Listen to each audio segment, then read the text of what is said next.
সংঘৰ উদ্যোগত প্ৰতি বছৰে আমি ভোগালী বিহুৰ উপলক্ষে আমি ভোগালী উৎসৱ আয়োজন কৰি আহিছোঁ। তাৰ ব্যতিক্ৰম নহয়, এইবাৰো আমি ভোগালী উৎসৱ উপলক্ষে বিভিন্ন খেল ধেমালি আমি আয়োজন কৰিছোঁ। ইয়াৰ অংশস্বৰূপে আমি কালি বিভিন্ন ধৰণৰ দৌৰ প্ৰতিযোগিতা কাবাডীকে ধৰি অনুষ্ঠিত কৰা হ'ল আৰু আজি আমি পুৱাৰ কাৰ্যসূচী মাৰাথান দৌৰ প্ৰতিযোগিতাৰে আমি অনুষ্ঠিত কৰিছিলোঁ। আৰু আজি তাৰ পিছত আমাৰ বিভিন্ন ধৰণৰ সাংস্কৃতিক অনুষ্ঠান, কবিতা আবৃত্তি, নৃত্য প্ৰতিযোগিতা আদি অনুষ্ঠিত হৈছিল। আৰু ইয়াৰ পিছত আমাৰ ৰাতিলৈও সাংস্কৃতিক অনুষ্ঠান আছে। আৰু প্ৰতি বছৰে আমি এই ধৰণে ভোগালী উৎসৱ উপলক্ষে আমি প্ৰতিযোগিতাসমূহ অনুষ্ঠিত কৰি আহিছোঁ। আৰু ইয়াৰ জৰিয়তে আমি অসমবাসী ৰাইজলৈ আমি পলমকৈ হ'লেও ভোগালী শুভেচ্ছা জনাইছোঁ। আনহাতে আমি এই অনুষ্ঠানৰ লগত আমি জুবিন গাৰ্গৰ প্ৰতিও আমি শ্ৰদ্ধাঞ্জলি জ্ঞাপন কৰিছোঁ। আৰু আজি সাংস্কৃতিক অনুষ্ঠানটো আমি জুবিন গাৰ্গৰ সোঁৱৰণতে আমাৰ সাংস্কৃতিক মঞ্চৰ নামাকৰণ কৰিছোঁ।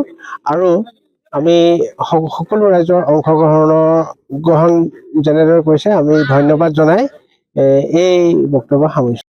আৰু বিভিন্ন প্ৰতিযোগিতাৰ কণ কণ ছাত্ৰ ছাত্ৰীসকলৰ লগত আমি অনুষ্ঠান পাতিছিলোঁ। তেখেতসকলে যিসকল বিজয়ী হৈছে তেখেতসকলক আমি এটি ক্ষুদ্ৰ পুৰস্কাৰে পুৰস্কৃত কৰিম।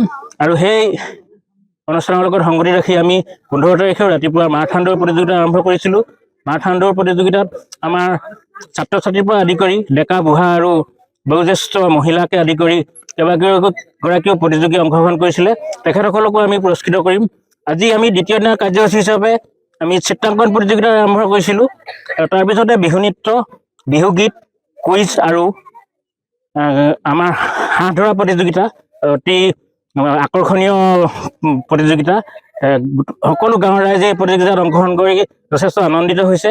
আৰু আমি জুবিন গাৰ্গৰ সোঁৱৰণিত আমি এটি সাংস্কৃতিক সন্ধিয়াৰো আয়োজন কৰিছোঁ। এই সাংস্কৃতিক সন্ধিয়াত আমাৰ পশ্চিম গাঁৱৰে এজন জ্যেষ্ঠ গায়ক, অৰ্থাৎ অসমৰ বিভিন্ন ঠাইত গীত গাই তেখেতে সন্মান অৰ্জন কৰিছে। তেখেতৰ নাম হৈছে বুবুদেৱ ভূঞা। আৰু আমাৰ কাষৰ গাঁৱৰে জাপিধৰা অঞ্চলৰ এগৰাকী গায়িকা বন্দিতা গগৈ ডাঙৰীয়ানী আমাৰ মাজত উপস্থিত হ'ব। তেখেতসকলৰ লগত আমি খন্তেক পিছতে এই অনুষ্ঠানটি আৰম্ভ কৰিম। আৰু এই সাংস্কৃতিক সন্ধিয়াৰ পিছতে আমি আমাৰ আজি দ্বিতীয় দিনৰ কাৰ্যসূচী সমাপ্ত কৰিম। যিকোনো খবৰৰ বাবে যোগাযোগ কৰক আমাৰ এই নম্বৰত 9181 307 221।